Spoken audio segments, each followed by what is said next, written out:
Tu couves une bête invisible jusqu'au jour où un inconnu croise ton regard et surprend le murmure de ton compagnon.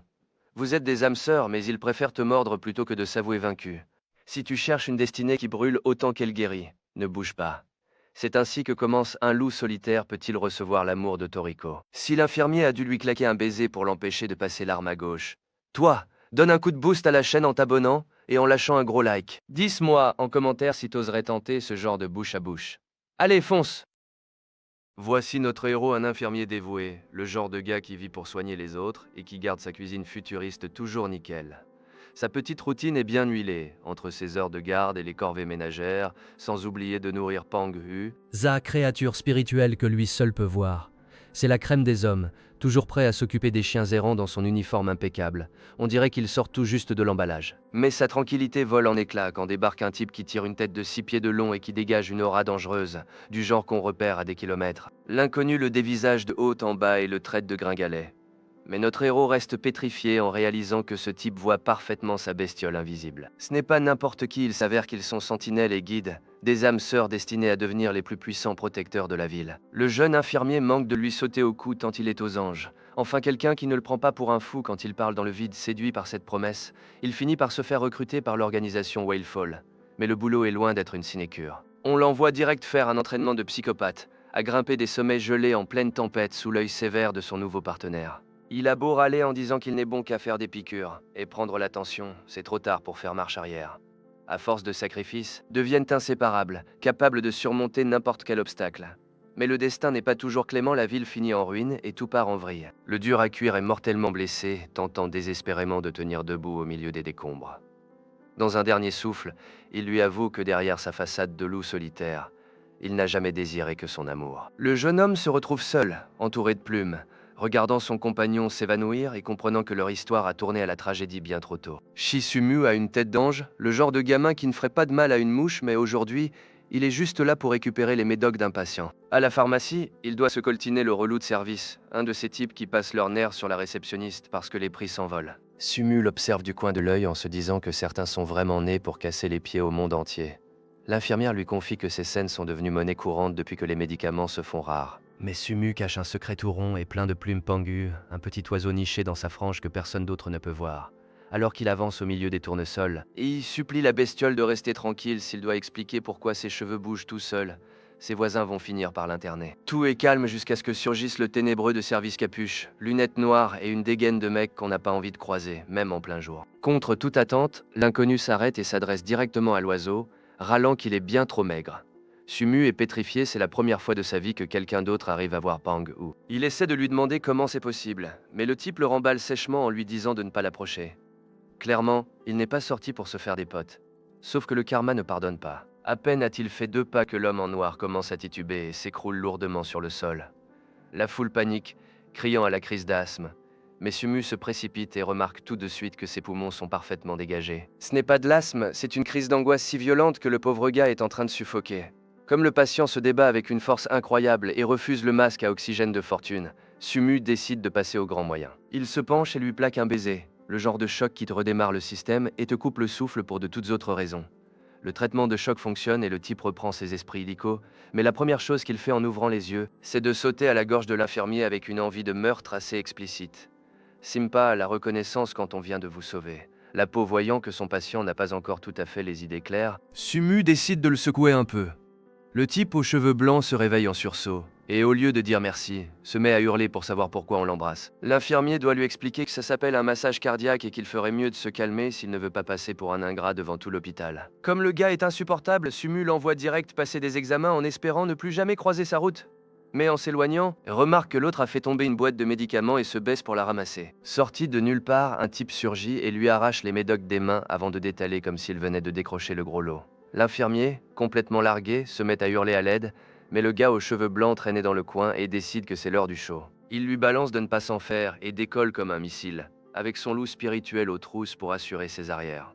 En un clin d'œil, il plaque le voleur au sol avec une clé de bras qui lui écrase la tronche contre le carrelage. Sumu est scotché par une telle vitesse, il rêve déjà de l'inscrire à un tournoi d'invocateurs. L'autre rabat-joie le dévisage avec une envie furieuse de le faire taire, saoulé que le gamin lui parle de trucs de dessins animés. Alors que le petit est encore dans son délire, il remarque que le blanc-bec y va un peu fort et qu'il est en train d'étrangler le délinquant. Il s'approche pour voir ce qu'il se passe et trouve le voleur en train de ronfler en plein milieu du couloir. C'est super louche.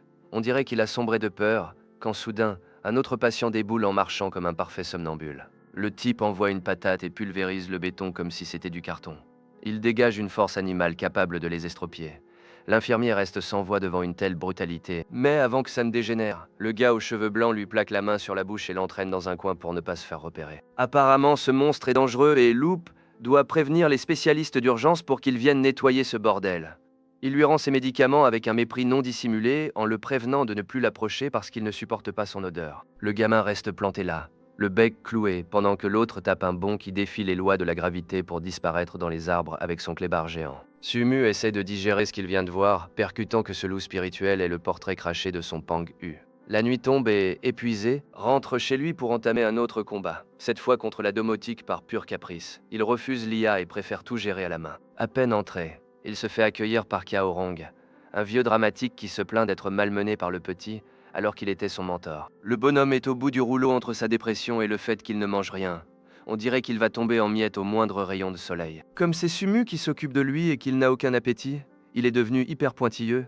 Il veut tout sans sel, sans huile, bref, sans aucun goût. Sumu ne se laisse pas faire et lui balance que pour manger comme ça, il ferait mieux de se mettre à la photosynthèse. Le vieux s'en veut d'avoir gâché ses études, mais pour ne pas qu'il sombre, le gamin garde le sourire. L'ambiance devient pesante quand le mentor commence son testament, lui demandant de vendre la maison à sa mort pour se payer sa carrière.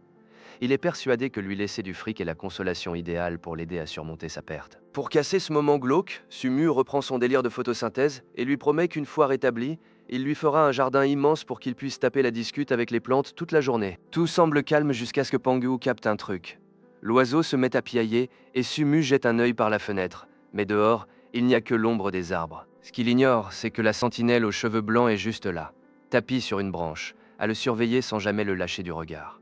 Vu d'en haut, Phoenix City n'est que luxe et technologie, mais on connaît la chanson plus une ville brille, plus ses ruelles cachent de la crasse. C'est là qu'opèrent ceux de Wellfall, une petite bande qui se fait passer pour les protecteurs du quartier, mais qui ressemble surtout à des mercenaires blindés de thunes. La sentinelle était là, essayant de se donner un genre mystérieux, jusqu'à ce qu'on lui foute la lumière en pleine poire, l'éblouissant comme un insecte. Son patron n'a pas de temps à perdre avec ses pauses et lui colle une mission qui s'annonce assez personnelle. Pendant ce temps, dans le quartier résidentiel, les gardes sont tellement à l'ouest que le danger pourrait leur passer sous le nez sans qu'ils ne captent quoi que ce soit. L'albinos atteint enfin son objectif, active son œil bionique et lance l'opération d'infiltration. Il grimpe au mur comme si la gravité n'était qu'une option, désactivant les caméras et se faufilant entre les lasers tel un agent secret de haut vol. Il enchaîne les balcons avec une agilité de pro du parcours en plein tournage. Une fois à l'intérieur, il repère une forme sous les draps et commence déjà à jubiler, persuadé que sa cible lui est servie sur un plateau. Mais alors qu'il s'approche, sûr de son coup, il se prend le choc de sa vie. Ce n'est pas le vieux malade qui se repose là, mais Sumu. L'infirmier l'accueille avec un coup de lampe torche en plein visage pour l'éblouir, suivi d'un coup de poing magistral qui l'envoie direct mordre la poussière. Et pour clore le spectacle, Sumu envoie son esprit familier, Pang-U, se servir de sa tête comme d'un punching ball. La petite bestiole s'avère être une experte pour lui transformer le crâne en passoire. Le front en compote et la dignité en miettes, l'espion finit humilié par un simple infirmier et un piaf de poche. Sumu le traîne à l'intérieur pour le cuisiner. Le type n'a plus une once de fierté, alors il finit par se mettre à table et déballe tout. Il s'avère qu'il bosse pour Whalefall, une organisation qui recrute pour des missions plutôt louches. D'après leur dossier, Sumu est le candidat idéal, mais l'agent est tellement primaire qu'il lui hurle qu'il doit le satisfaire sur le champ, sans détour. Il parlait de remplir les objectifs de la mission, évidemment, mais la tête de Sumu en dit long sur le quiproquo. Tentant de rattraper le coup, l'albinos projette un écran montrant le voleur de tout à l'heure, désormais sanglé sur un brancard et bardé de capteurs. On lui a diagnostiqué le syndrome de la Belle au bois dormant, un nom poétique pour une réalité cauchemardesque. En gros, les victimes sombrent dans un sommeil profond et, à leur réveil, sont prises d'une rage meurtrière incontrôlable. Comme le phénomène devient épidémique, le recruteur cherche de l'aide pour en trouver l'origine. Sumu ne voit pas trop ce qu'il vient faire là-dedans, mais le secret, c'est son oiseau spirituel. L'agent prétend que le sien est un loup, et les voilà qui se chamaillent comme des gamins pour savoir qui a le familier le plus féroce. Sumu essaie de s'en débarrasser, il a un vrai boulot d'infirmier et ne peut pas lâcher son patient. Il lui explique que le docteur Kao dort et qu'il ferait mieux de déguerpir. Mais à cet instant, l'atmosphère devient soudainement glaciale. En se précipitant dans la chambre, il découvre que le lit est vide. Il lève les yeux et voit le docteur tapis au plafond, tel un Spider-Man de l'angoisse. Le vieux a complètement pété les plombs et la garde vire au drame. Le patient modèle s'est non seulement réveillé, mais il a maintenant l'agilité nécessaire pour lui sauter à la gorge sans même toucher le sol. Alors que Sumu reste pétrifié, Sumu contemple son mentor en plein cosplay de chauve-souris, mais avant que le vieux ne lui bondisse dessus, l'albinos le décroche du mur d'un coup de pied sauté magistral. Il le sauve avec le flegme de celui qui fait ça 3 fois par semaine avant le petit déjeuner. Il semblerait que le docteur Kao souffre de maléficient, une pathologie qui booste les capacités physiques au prix d'un grillage de neurones en règle. Le type est devenu un gymnaste olympique avec le cerveau d'un golden retriever, capable de tenir au plafond à la seule force des doigts. L'agent ordonne à Sumu d'utiliser son familier, et c'est seulement là que le garçon réalise qu'il a une boule de plume vissée sur la tête. Pang Hu, qui fait moins peur qu'une peluche de fête foraine, prend son envol pour affronter le forcené. Mais ses efforts tombent à l'eau, et tout ce qu'il récolte en retour, c'est un grognement féroce de la part du docteur. Sumu décide alors de jouer la carte de la psychologie inversée. Il sort l'artillerie lourde et le menace d'un régime drastique. Il lui jure que s'il ne s'endort pas sur le champ, il sera condamné demain à un menu poisson vapeur et brocoli à l'eau. Le docteur, qui préfère encore sombrer dans la folie plutôt que de toucher à une salade, choisit de piquer du nez immédiatement. Même pour un dément, il y a des limites à ne pas franchir. Une fois le patient maîtrisé, ils activent le système de retenue pour éviter que le vieux ne se fracasse le crâne en tombant. Dès que le docteur est en sécurité, l'homme aux cheveux blancs considère que sa mission est terminée et s'apprête à reprendre sa route en solo. Mais Sumu l'arrête net. Peu importe l'identité de cet agent ou la raison pour laquelle il trimballe un oiseau obèse sur la tête, le jeune infirmier doit sauver son mentor et le supplie de l'emmener avec lui. L'agent, qui répond au nom de Guksue, finit par accepter que le gamin lui colle au basque, et ils enfilent leurs uniformes pour lancer l'enquête. Quelle fin de chapitre délirante! Qui aurait cru que le brocoli serait le boss final de cette mission? Si le docteur a préféré s'évanouir pour esquiver les légumes, vous, tombez pas de fatigue et lâchez un énorme like, abonnez-vous sans tarder. Et dites-moi en commentaire quel autre manhwa vous voulez voir sur la chaîne. A plus, Sumu ne demandait qu'à s'éclipser pour éviter les ennuis, mais le personnel de maison a d'autres projets pour lui. Un robot surgit de nulle part avec des intentions plus que louches. Notre infirmier, qui semble être ceinture noire de karaté à ses heures perdues, lui décoche un coup de pied sauté qui l'envoie direct à la casse. Il joue la carte de la modestie en prétendant que soulever des patients de 100 kilos lui a forgé des jambes d'acier, mais ce garçon cache clairement bien son jeu. À peine a-t-il fini de repeindre le sol avec l'androïde qu'un autre assaillant armé d'un couteau fait son entrée. Sumu s'apprêtait déjà à hurler de terreur. Mais le blanc-bec le calme aussitôt, l'agresseur n'est qu'un autre robot domestique. Dans cette baraque, on ne peut même pas faire confiance à son ombre. C'est alors que débarque Xiaomi, la maîtresse des lieux, qui les appelle mes beautés, comme si de rien n'était, malgré le carnage dans son salon. Pour s'en sortir, il s'invente une couverture de détective privé, engagée par son mari, jaloux et persuadé qu'elle le trompe. Loin de s'offusquer, la femme leur confie que son époux a complètement perdu les pédales. Elle raconte que sa paranoïa est telle qu'il voit les robots aspirateurs comme des rivaux amoureux, une ambiance familiale de rêve, n'est-ce pas? Pendant qu'une unité plus docile leur sert le café. Kushu analyse la situation, ces machines ne sont pas de simples cafetières. Elles ont assez de puissance pour démolir le plafond. Xiaomi en profite pour descendre son mari plus bas que terre, les traitant de bon à rien et affirmant qu'après 10 ans, l'amour est déjà enterré depuis belle lurette.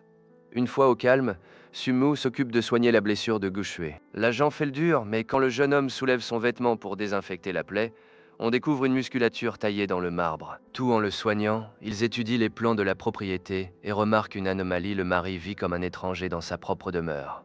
Sa chambre ressemble à un débarras et on ne trouve pas la moindre photo de lui dans toute la maison. En gros, l'homme est un fantôme chez lui. S'il passait l'arme à gauche demain, les machines mettraient des mois à remarquer que l'odeur ne vient pas du désodorisant. L'affaire devient vraiment glauque quand il tombe sur des flacons de médicaments de chez Jiguang Pharmaceuticals, ce qui expliquerait sa démence.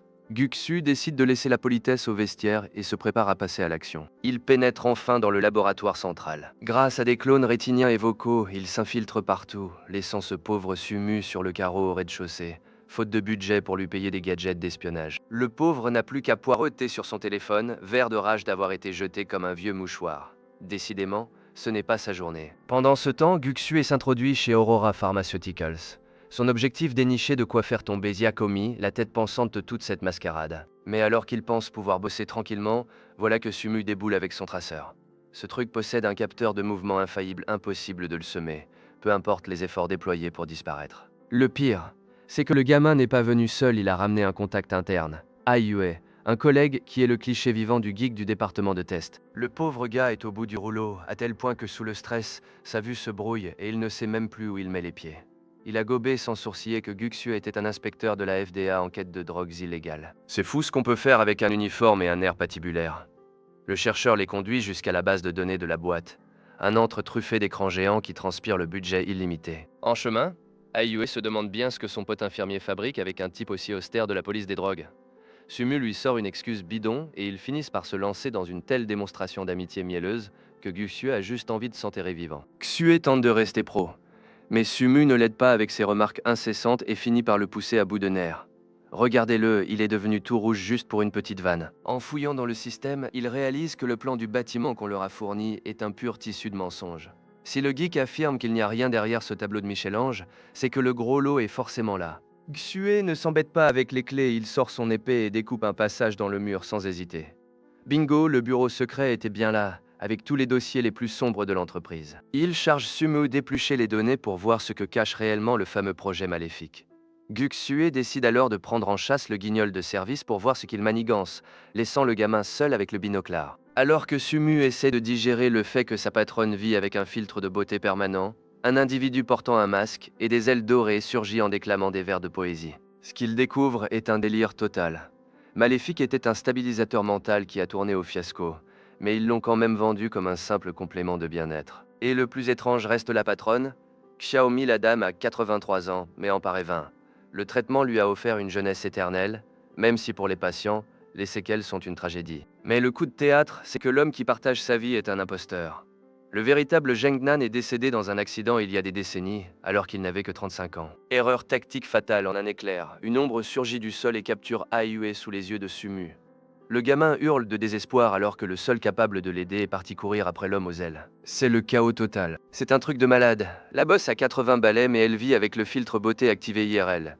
Et puisque son complément lui a filé la jeunesse éternelle, lâchez un like pour que la chaîne devienne immortelle. Abonnez-vous pour ne pas finir à hurler tout seul dans le noir et dites-moi en commentaire quel manhwa vous voulez que je vous raconte la prochaine fois. Allez, à plus.